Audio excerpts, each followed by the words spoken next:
Ce moteur avait tenu en échec 6 techniciens certifiés en l'espace de 4 jours. Il avait poussé le directeur de l'ingénierie de la concession Beaufort Automobile, un homme titulaire d'un master de l'École Polytechnique et fort de 17 ans d'expérience professionnelle, à signer un rapport d'échec d'une main qui n'était pas tout à fait assurée. Il avait failli engloutir un contrat de 5 millions d'euros. Le genre de contrat que Élise Beaufort avait mis 3 ans à bâtir et qu'elle a failli perdre en un seul week-end. Et puis, à 23 h un jeudi soir, un homme vêtu d'un t-shirt gris délavé est entré dans l'atelier. Ses mains portaient encore les légères traces d'huile de moteur de son service de l'après-midi, terminé 4 heures plus tôt. Son fils de 6 ans dormait dans la camionnette garée à l'extérieur, une petite boîte à outils en plastique rouge coincée sous un bras. L'homme s'est dirigé vers la voiture sans saluer personne, sans poser de questions. Il s'est tenu devant le moteur pendant un long moment, parfaitement immobile, puis il a dit, doucement et sans aucune dramaturgie, « Je sais où est le problème. » Que se passe-t-il lorsque l'homme que tout le monde a ignoré est le seul à pouvoir tout sauver? Le garage s'appelait Garage Martin, et il se trouvait dans un quartier populaire de la banlieue et de Lyon, là où les rues devenaient plus calmes, les bâtiments plus bas, et où personne ne portait de cravate. C'était un atelier à 2 ponts élévateurs installé dans un bâtiment qui avait été un atelier d'ébénisterie dans une vie antérieure, et qui gardait encore cette vieille odeur de sciure de bois sous les effluves plus récents d'huile moteur et de liquide de frein. L'enseigne à l'extérieur était peinte à la main. Le pont élévateur était d'occasion, mais chaque outil sur le mur était accroché à sa place exacte, trié par fonction et par taille, et le sol était balayé à la fin de chaque journée de travail, sans exception.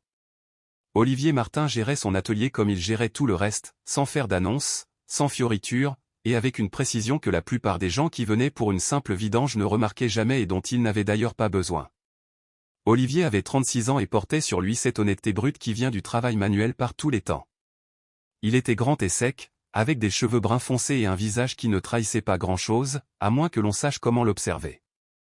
Il ne parlait pas beaucoup aux clients au-delà de ce que le travail exigeait. Il ne se justifiait jamais.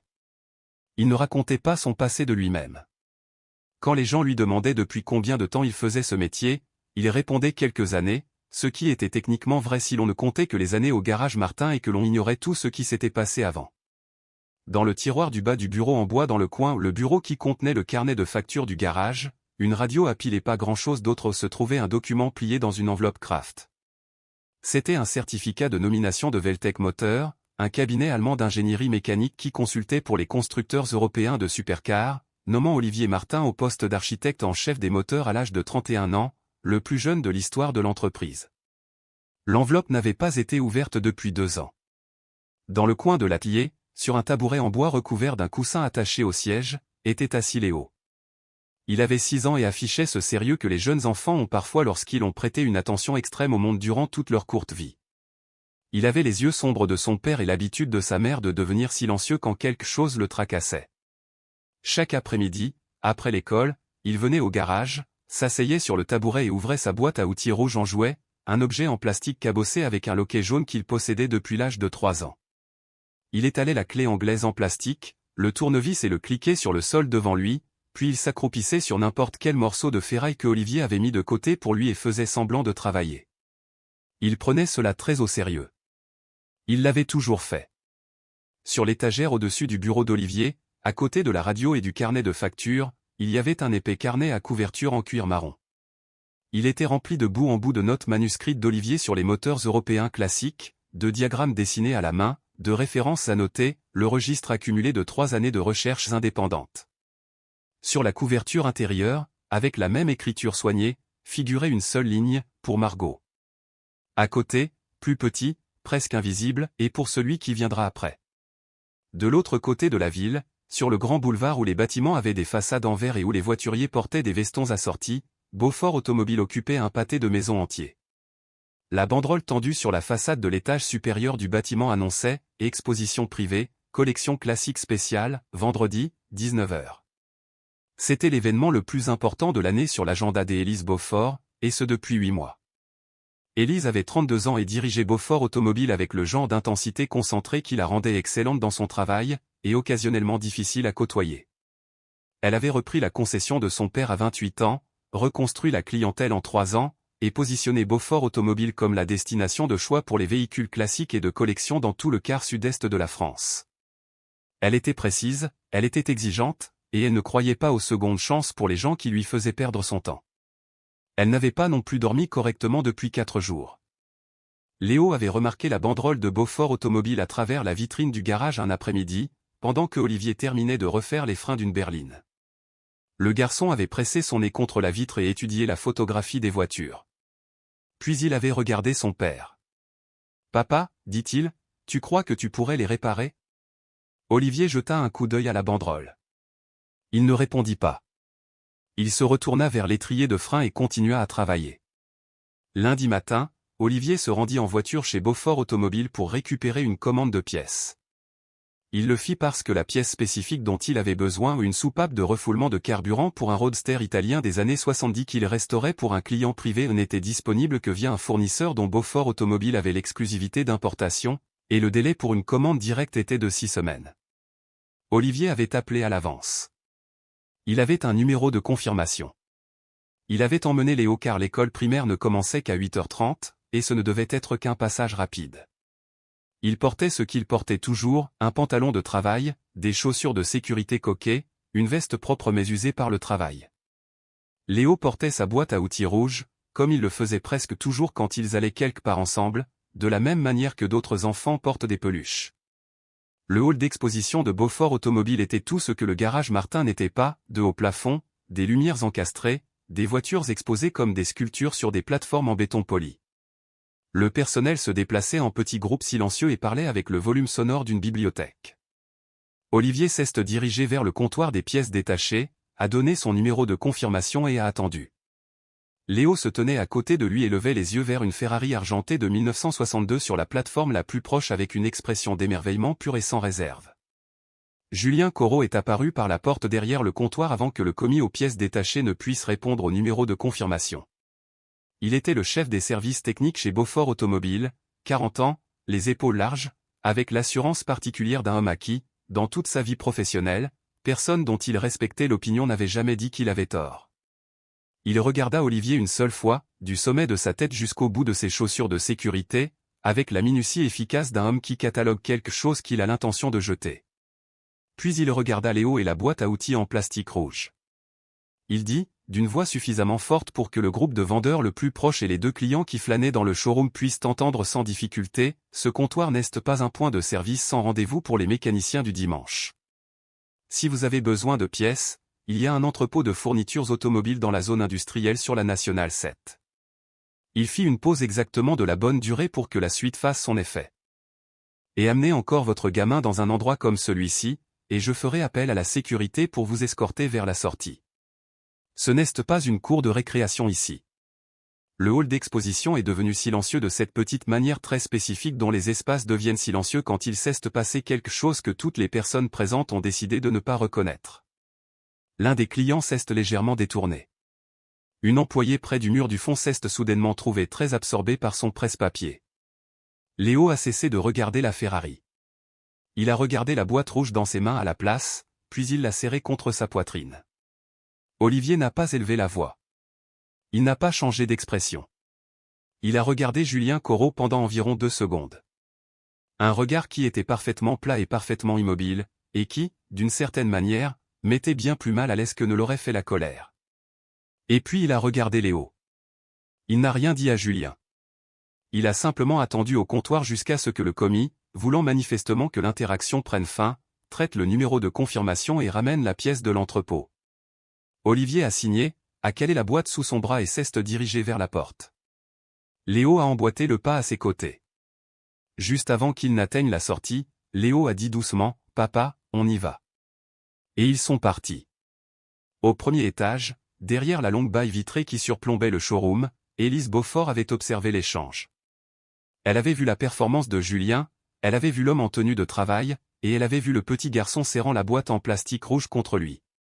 Elle n'était pas intervenue. Elle avait baissé les yeux vers son téléphone. Elle s'était éloignée. Elle s'était dit que c'était parce qu'elle n'avait pas tout entendu clairement. Elle repenserait à cela plus tard, dans l'obscurité, dans le calme de l'atelier le jeudi soir, et elle saurait que ce n'était pas vrai. La Lamborghini Miura avait été construite en 1971 et faisait partie des moins de 800 exemplaires jamais fabriqués.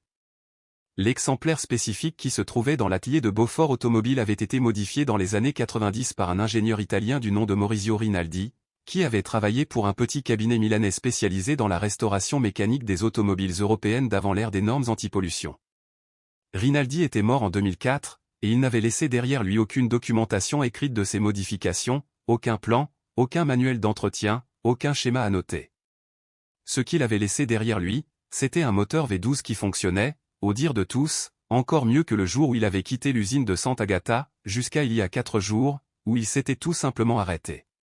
Pas progressivement, pas avec un signe avant-coureur. Il s'était arrêté net entre un cycle d'allumage et le suivant, aussi complètement que si quelqu'un l'avait éteint à une source qu'aucun instrument de diagnostic ne pouvait localiser. Henri de Vaudreuil, à qui appartenait la voiture ainsi que 9 autres de la collection qu'il avait placée en dépôt-vente chez Beaufort Automobile, avait appelé Élise personnellement. Sa voix était calme. C'était pire que de crier. Si la Miura n'était pas en état de marche et exposée d'ici vendredi à 19 h, il avait déclaré qu'il retirerait l'intégralité du contrat de dépôt-vente. 4,8 millions d'euros de stock envolé. L'exposition, l'événement le plus visible de Beaufort Automobile depuis 3 ans, réduite à un vide sur une estrade et à une conversation que Élise ne voulait surtout pas avoir. 6 des techniciens certifiés de Beaufort Automobile avaient travaillé sur la Miura les uns après les autres, puis en équipe, pendant 4 jours. Aucun d'entre eux n'avait trouvé la panne. Le système de diagnostic produisait des codes d'erreur contradictoires qui pointaient simultanément dans 3 directions différentes et n'en résolvaient aucune. Julien Corot, qui avait passé la majeure partie du 4e jour sous le capot, avait écrit dans son rapport technique « Moteur irrécupérable ». Recommande de notifier le client d'une défaillance mécanique irréversible. Élise a lu le rapport, l'a posé face contre table sur son bureau, et a appelé 3 spécialistes indépendants. Le premier a décliné lorsqu'il a entendu le nom et l'année de la voiture, trop complexe. Il a dit, pas assez de documentation. Le deuxième a proposé un délai de 8 semaines et des honoraires commençant à un demi-million d'euros. Le troisième a conduit depuis une ville située à 2 heures de là, a tourné autour de la Miura pendant 15 minutes dans l'atelier, puis est retourné à sa voiture et est rentré chez lui. Il a appelé Élise depuis la route, je ne sais pas ce que Rinaldi a fait à ce moteur, a-t-il dit, et parce que je ne le sais pas, je ne peux pas le réparer sans risquer d'aggraver les choses. Je suis désolé. Élise s'est retrouvée seule dans l'atelier après la fin de l'appel. La Miura reposait sous les lumières industrielles, arborant sa peinture orange, une couleur typique des choses chères et sans complexe. Elle a posé une main sur le capot et l'a regardé pendant un long moment. C'était lundi soir. Vendredi n'était plus qu'à 4 jours. Le lundi soir, Olivier rentra chez lui, récupéra Léo chez la voisine qu'il avait pris à la sortie de l'école, et prépara le dîner pour eux deux, des coquillettes, une salade verte, un verre d'eau pour lui et un jus de pomme pour le garçon. Ils ont mangé à la petite table de la cuisine, la fenêtre ouverte sur le jardin. Léo était plus silencieux que d'habitude. Il mangeait ses pâtes par petites fourchettées mesurées et ne demanda pas à être resservi. Après le repas, ils se sont assis sur les marches du perron avec les dernières lueurs du jour, Léo retournant son tournevis en plastique dans ses mains. Il réfléchissait depuis le matin. Olivier s'en rendait compte parce que le garçon avait la même expression pensive que sa mère, une légère moue vers le bas au coin de la bouche, une immobilité dans le regard. Finalement, Léo a demandé, « Papa, pourquoi ce monsieur t'a parlé comme ça ?» Olivier a regardé vers le jardin, où les feuilles d'un érable commençaient tout juste à roussir sur les bords. Il a laissé la question en suspens un instant. Il ne savait pas à qui il parlait, a dit Olivier. Est-ce que ça rend ça normal? Non, a répondu Olivier, ça ne le rend pas normal. Léo a retourné le tournevis une nouvelle fois. Pourquoi tu n'as rien répondu? Olivier s'est penché et a posé brièvement une main sur l'épaule du garçon. C'était sa façon de toucher les choses auxquelles il tenait, sans mise en scène, sans excès. Certaines choses n'ont pas besoin d'être dites. Elles ont seulement besoin d'être faites. Léo l'a regardé. Il avait 6 ans, et il y avait une limite à ce que 6 années d'existence pouvaient comprendre d'une telle déclaration. Mais il a hoché la tête parce qu'il faisait confiance à son père de cette manière muette et absolue dont les enfants font confiance aux personnes qui ne leur ont jamais donné une seule raison de douter. À l'intérieur, après que Léo se soit endormi, Olivier s'est tenu devant l'étagère de la cuisine et a regardé le carnet en cuir marron. Il ne l'avait pas ouvert depuis plusieurs mois. Il contenait, entre autres choses, 47 pages de recherche sur la méthodologie d'ingénierie de Maurizio Rinaldi. l'aboutissement de 3 années d'études indépendantes que Olivier avait menées en parallèle de son travail chez Veltec Moteur, durant les années où il croyait encore qu'un jour il écrirait quelque chose de définitif et d'utile sur la façon dont certains ingénieurs comprenaient les machines non pas comme des systèmes mécaniques, mais comme des systèmes acoustiques. Rinaldi avait été le plus grand d'entre eux. Il concevait des moteurs comme des compositeurs écrivent pour des quatuors à cordes, chaque composant calibré non seulement pour sa fonction, mais pour sa résonance, pour la fréquence spécifique à laquelle l'ensemble fonctionnerait comme un système unique et cohérent plutôt que comme une collection de pièces individuelles. La recherche avait commencé par un intérêt professionnel. Elle était devenue quelque chose proche de l'obsession. Et puis Margot était morte un mardi après-midi sur une route qu'elle empruntait tous les jours, et Olivier avait fermé le carnet, l'avait rangé sur l'étagère, et avait ramené un Léo de 3 ans dans cette ville où il avait lui-même grandi, avait ouvert le garage et n'avait jamais regardé en arrière. Non pas parce qu'il avait peur de regarder en arrière, mais parce qu'il y avait un garçon qui avait besoin d'un père présent, et Olivier Martin, par-dessus tout, savait comment être présent. Le mardi n'apporta aucun progrès à Élise. Elle fit venir une équipe de restaurateurs de la métropole, des spécialistes réputés pour les véhicules européens d'avant-guerre. Ils ont travaillé toute la journée. Le soir venu, leur chef d'équipe s'assit face à Élise dans la salle de conférence et fit preuve de cette honnêteté que seuls les gens véritablement dans l'impasse peuvent se permettre. Quoi que Rinaldi ait fait à ce moteur, dit-il, il l'a fait selon une logique qui n'existe dans aucune documentation que j'ai jamais croisée. Les modifications sont là, nous pouvons les voir, mais nous ne comprenons pas le système qu'elles créent. Nous avons peur d'aller plus loin sans cette compréhension parce que le moindre faux pas pourrait causer des dommages irréversibles. Il fit une pause. Je pense que la personne qui peut réparer ce moteur est quelqu'un qui a passé énormément de temps à étudier spécifiquement la façon dont Rinaldi travaillait. Pas juste la mécanique des voitures anciennes. Rinaldi lui-même. Le mercredi matin, Julien Corot proposa d'utiliser un véhicule de substitution, une Miura de 1969 qui était suffisamment proche en apparence pour que la plupart des invités à l'exposition ne fassent pas la différence. Élise a rejeté l'idée en moins de 10 secondes. Ce n'est pas la voiture des Henry, a-t-elle dit. Ce n'est pas ce que nous avons convenu d'exposer. Nous ne faisons pas ce genre de choses. Julien lui lança un long regard. Elle lui rendit sans ciller, et il quitta la pièce. Élise n'était pas une personne sentimentale, et elle n'était pas particulièrement attachée aux principes pour eux-mêmes, mais il y avait des limites qu'elle ne franchissait pas en affaires. Elle avait vu son père les franchir, et elle avait vu ce que cela lui avait coûté à la fin, et elle avait décidé très tôt que sa version de Beaufort automobile ne serait pas bâtie de cette façon. Le jeudi matin, Chloé a déposé une seule feuille de papier sur le bureau d'Élise et a reculé sans dire un mot. Le papier comportait 2 informations. La première était un nom, Olivier Martin, Garage Martin, suivi d'une adresse dans l'est de la ville. Sous le nom, Chloé avait écrit de sa petite écriture précise ce qu'un contact dans l'industrie lui avait rapporté, Olivier Martin. Ancien architecte en chef des moteurs chez Veltec Moteur. A quitté l'entreprise il y a 3 ans, n'est jamais retourné dans l'industrie. A écrit l'analyse existante la plus complète sur la méthodologie d'ingénierie de Rinaldi. Une thèse non publiée qui est citée dans 2 articles universitaires et une revue spécialisée. Gère actuellement un atelier de réparation automobile seul. Père célibataire. Élise a lu la page 2 fois. Elle a regardé Chloé. C'est l'homme de lundi. Ce n'était pas une question. Chloé n'a rien dit. Elle n'en avait pas besoin. Élise a regardé par la fenêtre un instant puis a dit « Organise une rencontre pour ce soir ». Elle a fait une pause. J'irai moi-même. Olivier terminait le dernier travail de la journée, une simple purge de liquide de refroidissement sur une camionnette, quand il a entendu des pas derrière lui qui n'avaient pas leur place dans son atelier. Des talons sur du béton font un bruit bien spécifique, et ce bruit n'avait rien à faire au garage Martin à 20h30 un jeudi soir. Il a glissé sur son chariot de visite pour sortir de sous le véhicule et s'est levé.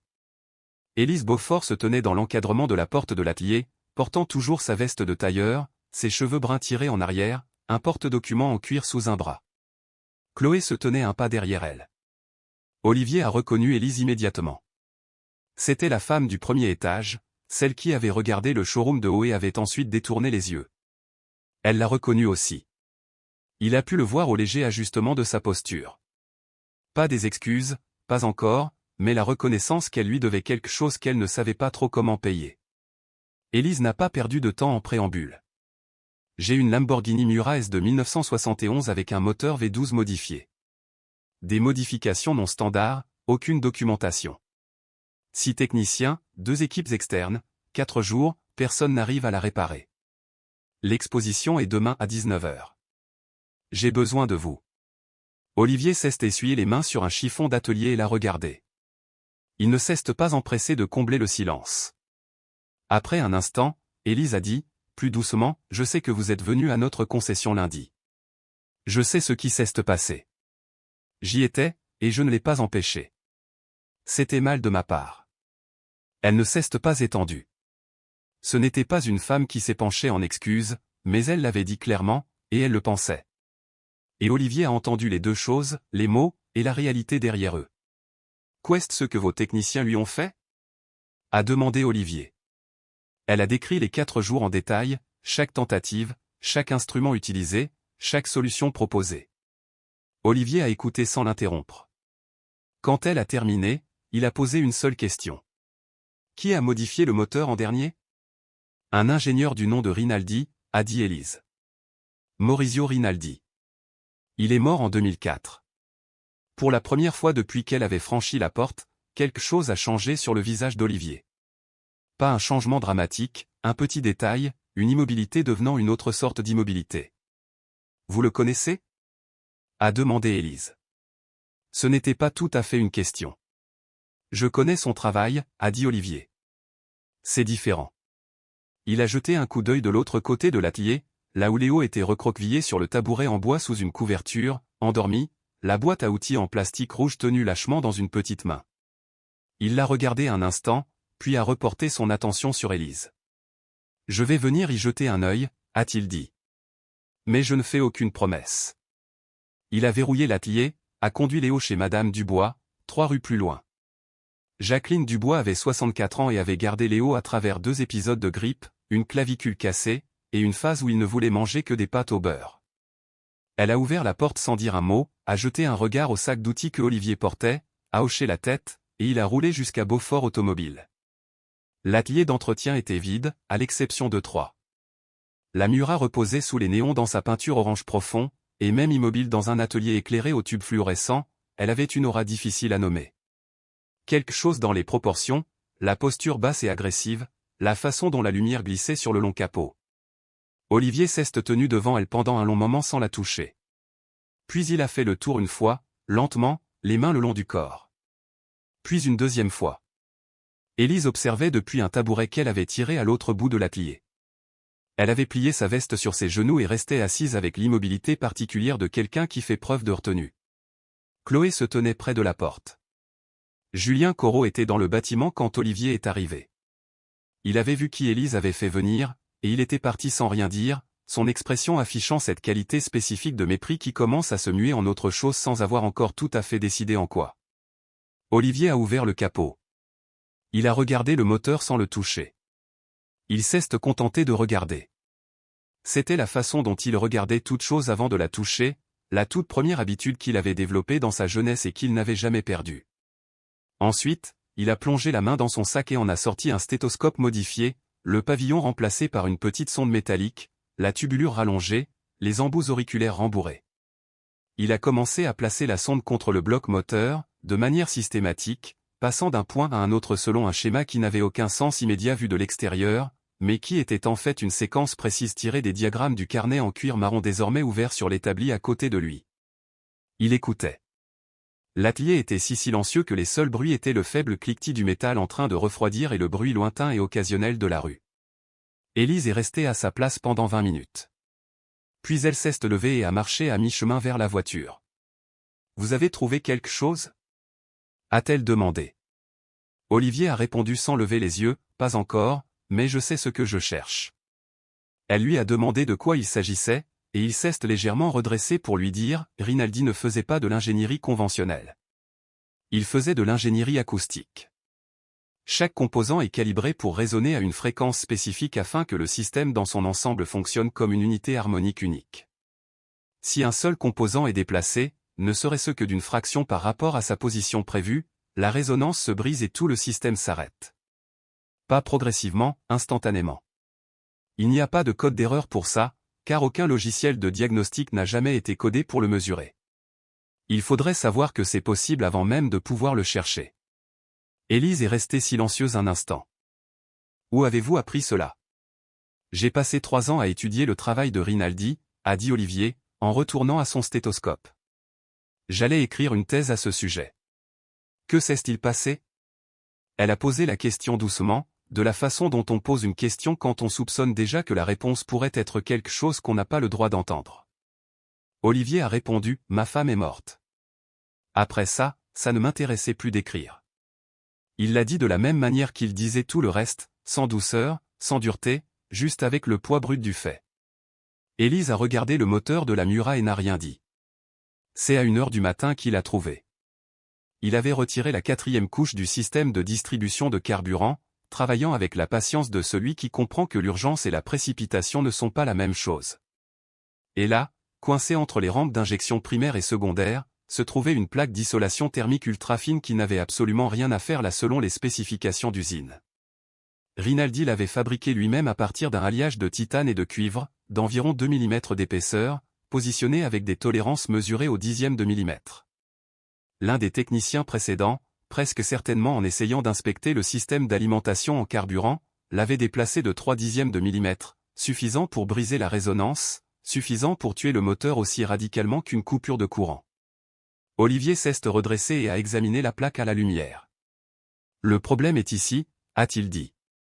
Cette pièce doit être refabriquée et repositionnée. L'original a subi des micro-fractures, probablement lorsqu'elle a été bougée, et elle ne tiendra pas. Élise a dit, il est 1h du matin. Je sais. J'ai besoin de 40 grammes d'alliage titane-cuivre et d'une meuleuse portative avec un disque à grains fins. Elle l'a regardé une seconde. Puis elle a pris son téléphone. Il lui a fallu 40 minutes, 3 appels téléphoniques et un supplément de 200 € pour convaincre une métallerie ouverte 24h24 à l'autre bout de la ville, mais elle l'a obtenu. Olivier a travaillé pendant 2 heures de plus. Il a fabriqué la plaque de remplacement sur l'établi en utilisant la meuleuse, la pièce originale comme gabarit, et des pieds à coulisses mesurant au centième de millimètre.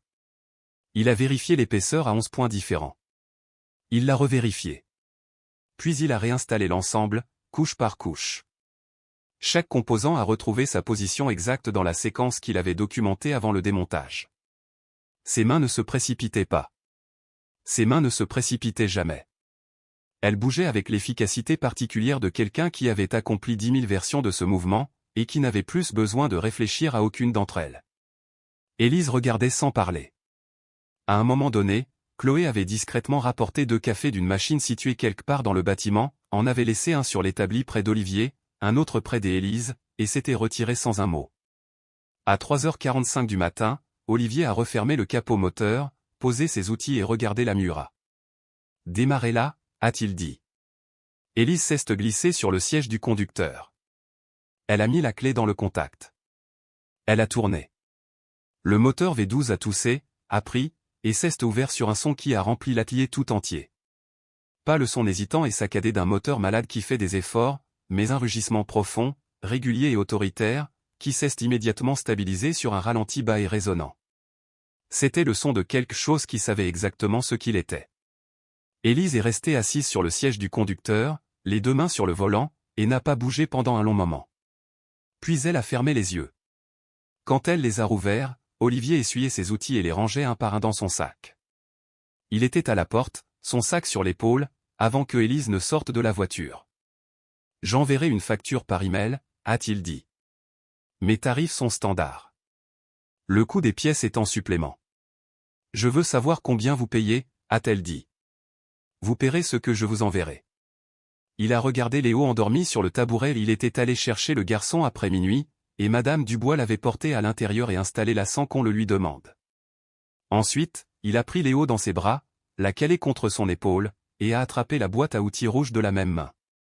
Léo a bougé mais ne s'est pas réveillé.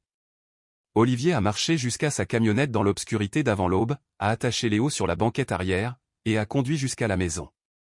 Il est arrivé à 6h15.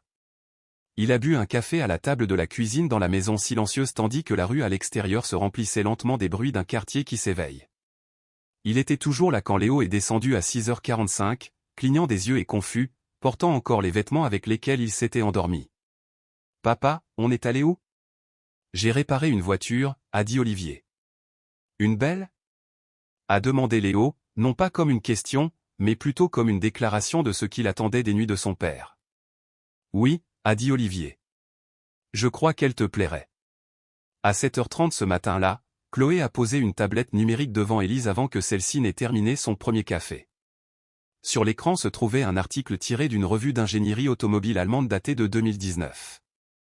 Le titre disait « Weltec Moteur nomme Olivier Martin architecte en chef des moteurs, le plus jeune de l'histoire de l'entreprise ». La photographie montrait Olivier en costume, debout à côté d'un prototype de moteur, face à une batterie d'appareils photo avec l'expression d'un homme qui préférerait travailler sur le moteur plutôt que de poser à côté pour une photo. Sous l'article, Chloé avait affiché une citation tirée d'une publication universitaire sur les groupes motopropulseurs européens d'avant les normes anti-pollution, une publication de 2020 qui référençait, dans une note de bas de page, une thèse de recherche non publiée par Olivier Martin de la division recherche de Weltec Moteur, décrite comme l'analyse existante la plus exhaustive de la méthodologie d'ingénierie de Rinaldi. Chloé a dit doucement, il ne savait pas seulement un rayon sur Rinaldi. Il est la plus grande autorité vivante sur l'œuvre de Rinaldi. Élise a reposé sa tasse de café. Elle a regardé la photographie pendant un long moment. Le visage plus jeune, les mêmes yeux plats et fixes, les mains qui, même sur une photo posée, semblaient juste se reposer et non pas jouer un rôle. Elle a pensé à l'homme en veste de travail au comptoir des pièces détachées le lundi matin. Au garçon avec la boîte à outils en plastique rouge. À la façon dont Olivier avait regardé Julien Corot pendant exactement 2 secondes sans rien dire avant de partir. Elle a pensé à toutes les choses que ce regard contenait et à toutes les choses qu'il n'avait pas pris la peine de dire parce qu'il n'en avait pas eu besoin. Elle a repris son café. « Où est Julien ?» a-t-elle demandé. Chloé le lui a dit. « Faites-le entrer », a dit Élise. L'exposition de ce vendredi soir fut tout ce qu'elle devait être. Le hall principal de Beaufort Automobile avait été transformé en quelque chose à mi-chemin entre une galerie d'art et une salle de concert. Une lumière chaude, un espacement soigné entre les voitures, un quatuor à cordes dans le coin jouant un air européen sans précipitation. Les invités sont arrivés dans leurs beaux vêtements et ont déambulé lentement entre les véhicules avec la révérence particulière que les choses belles et coûteuses ont tendance à susciter chez les gens qui peuvent se les offrir. Au centre de l'exposition, sur l'estrade surélevée au milieu de la pièce, la Lamborghini Miura S de 1971 trônait dans sa peinture orange profond sous une lumière qui avait été orientée spécifiquement pour accrocher les courbes du capot. Son moteur tournait. Le son qu'il produisait était à peine audible dans la pièce, une vibration basse et posée que l'on ressentait plus dans la poitrine qu'on ne l'entendait avec les oreilles, mais il était là. Et il était parfait. Et chaque personne présente dans la pièce qui s'y connaissait un tant soit peu en matière de ces voitures savait ce que cela signifiait qu'il soit là. Henri de Vaudreuil est arrivé à 19h15, 20 minutes après l'heure de début, de la manière dont les hommes de son rang arrivent aux événements, sans se presser, conscient que la salle les attendra. Il avait 72 ans, les cheveux blancs, et l'allure de quelqu'un qui avait passé 60 ans entouré de choses d'une qualité exceptionnelle, développant la capacité de les reconnaître sans effort. Il a marché droit vers la Miura, a posé sa main sur le capot au-dessus du moteur, a senti la vibration et est resté là un moment avec une expression qui n'était pas destinée au public. Ensuite, il a trouvé Élise. « Vous avez réussi », a-t-il dit. Ce n'était ni une accusation, ni un éloge excessif, simplement la constatation d'un homme qui n'avait pas entièrement cru que cela se ferait. « J'ai eu de l'aide », a répondu Élise. Henri l'a regardé attentivement. Il faisait des affaires avec Élise depuis 3 ans, et il ne l'avait jamais entendu utiliser ce mot-là en parlant de son travail. « De qui ?» Élise a répondu, « Olivier Martin ». Henri de Vaudreuil est resté silencieux pendant 3 secondes. Puis il a dit lentement, « Le Martin qui a écrit la thèse sur Rinaldi ?» « Oui. » « Mon Dieu. » Il a regardé la Miura puis l'a regardé de nouveau. « J'ai lu cette thèse avant même qu'elle ne soit terminée. Un collègue chez Weltec Men a envoyé 40 pages à l'état de brouillon. Je me suis dit que celui qui avait écrit ça avait dû y consacrer la moitié d'une vie. » Il a fait une pause. « Que fait-il aujourd'hui ? » « Il a un petit garage, » a dit Élise, « dans l'est de la ville. Il fait de la réparation générale. » Henri l'a regardé avec une expression qui n'était pas tout à fait de la pitié et pas tout à fait de l'admiration, mais quelque part entre les deux, dirigée vers la vie elle-même et les étranges arrangements qu'elle produit. « Certains hommes choisissent la vie qu'ils mènent, » a-t-il dit. Cela mérite le respect. Il s'est éloigné pour rejoindre les autres invités. Élise l'a regardé partir, puis elle a regardé la Miura, puis l'espace au-dessus de la rue à travers les hautes fenêtres. Elle est restée là plus longtemps que la soirée ne l'exigeait. Julien Corot avait été réaffecté le vendredi matin, pas licencié. Élise ne prenait pas l'emploi à la légère. Et ce que Julien Corot avait fait au comptoir des pièces le lundi n'était pas un motif de licenciement au sens légal, mais il avait publiquement rabaissé un client dans ses locaux, et ce client s'était avéré être la seule personne dans le monde professionnel pertinent capable de régler le problème que Julien lui-même avait déclaré irréparable. La réaffectation le plaçait à un poste de technicien standard, 2 niveaux en dessous de son poste précédent. Il n'y a eu ni entretien d'évaluation, ni lettre de blâme. Élise lui a simplement dit, du même ton qu'elle utilisait pour discuter des prévisions trimestrielles des stocks, quel était son nouveau rôle et quand il commencerait. Julien s'était tenu dans son bureau, la mâchoire serrée, et n'avait pas discuté car il n'y avait rien à discuter. Il savait ce qu'il avait fait, il savait ce que cela avait coûté, et le calcul n'exigeait aucune explication de part et d'autre. La facture d'Olivier est arrivée le samedi matin, comme promis. Le montant était raisonnable, de la manière dont ont tendance à l'être les factures des gens qui sont excellents dans un domaine et qui ont cessé d'avoir besoin de facturer ce qu'ils valent vraiment. Élise l'a regardé un instant, puis a fait le calcul. Ensuite, elle a ouvert son application bancaire et a transféré 3 fois le montant facturé sur le compte indiqué. Elle n'a pas joint de message. Elle supposait qu'il comprendrait. Il a compris. Il a vu la notification alors qu'il était en plein milieu du démontage du moteur d'une berline des années 90 arrivé ce matin-là. Il a regardé le chiffre sur l'écran, et il a ressenti quelque chose qui n'était pas de la surprise. Il s'attendait à quelque chose comme ça de la part d'Élise Beaufort, qu'il avait cerné correctement dans les 20 premières minutes. Puis il a remis le téléphone dans sa poche et est retourné à son moteur. 3 jours plus tard, une enveloppe blanche est arrivée au garage par le courrier normal. À l'intérieur se trouvait une carte de visite, un papier épais et sobre, le nom Henri de Vaudreuil en petites lettres majuscules avec un numéro de téléphone et rien d'autre. Au dos, écrit à la main, quand vous serez prêt à parler, pas de voiture, mais de ce que vous voulez encore faire de votre vie, appelez-moi. Olivier a tenu la carte un instant. Puis il l'a posée sur l'étagère à côté du carnet en cuir marron. Le dimanche après-midi, Olivier a emmené Léo au parc, à 2 rues de leur maison. C'était le genre d'après-midi qui existe spécifiquement pour rendre les villes vivables.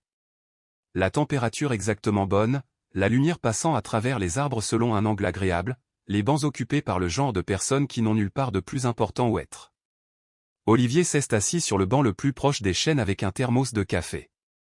Léo courait en faisant de grands cercles avec sa boîte à outils rouge, exécutant une opération privée très élaborée qui impliquait l'inspection de la base des arbres pour y déceler des failles structurelles. Olivier l'observait et buvait son café, ne pensant à rien en particulier, quand il a entendu des pas sur l'allée et a levé les yeux. Élise Beaufort marchait vers le banc depuis l'entrée principale. Elle portait une tenue qui n'était pas des vêtements de travail, ce qui la faisait ressembler à une version légèrement différente d'elle-même. Même posture, même économie de mouvement, mais sans l'armure professionnelle. Elle l'avait reconnue avant qu'il ne la reconnaisse. Elle s'est arrêtée à environ 2 mètres, et ils se sont regardés. Aucun des deux n'a rien dit pendant un instant, ce qui dans d'autres circonstances aurait pu être gênant, mais dans ces circonstances, c'était simplement ce que c'était. Léo est revenu en trompe de la lisière des arbres, a dérapé pour s'arrêter, a regardé Élise, et a regardé son père. « Tu la connais » a-t-il demandé. « Oui » a dit Olivier. Léo a regardé Élise. « Il vous connaît à cause des voitures » Élise a jeté un coup d'œil à Olivier. Quelque chose a bougé au coin de sa bouche. « Il m'a aidé à en réparer une » a-t-elle dit. Léo a considéré la chose. « C'était une belle » ? « Très belle » a-t-elle répondu. Léo a hoché la tête, satisfait par cette réponse comme étant un compte-rendu complet de l'affaire, et a couru en direction des arbres. Olivier s'est légèrement décalé sur le banc. Ce n'était pas une invitation, ni son contraire, juste de l'espace. Élise s'est assise. Ils sont restés silencieux un moment, observant Léo mener son inspection à la base d'un chêne particulièrement imposant. Élise a dit « Vous avez reçu le virement ». « Oui », a dit Olivier. « Vous n'avez pas protesté. »« Je ne fais pas dans la charité. » Elle l'a regardé. « Non », a-t-elle dit. En effet. Elle a regardé de nouveau devant elle. Le parc produisait des bruits réconfortants autour d'eux, des enfants, des oiseaux, le bruit lointain de la ville qui se contenait dans l'après-midi. Allez-vous appeler Henri? A demandé Élise. Olivier a fait tourner son thermos de café dans ses mains. Je ne sais pas, Léo est encore jeune. Ce n'est pas vraiment une réponse. C'est la vraie. Il l'a dit sans détour, sans s'excuser. Elle l'a regardé un instant, puis a reporté son regard sur l'herbe où Léo était maintenant assis en tailleur, sa boîte à outils ouverte, disposant son contenu en ligne devant lui avec le sérieux de quelqu'un qui fait un inventaire. Élise a dit, ce que vous avez fait jeudi soir. Pas seulement la partie technique, tout le reste.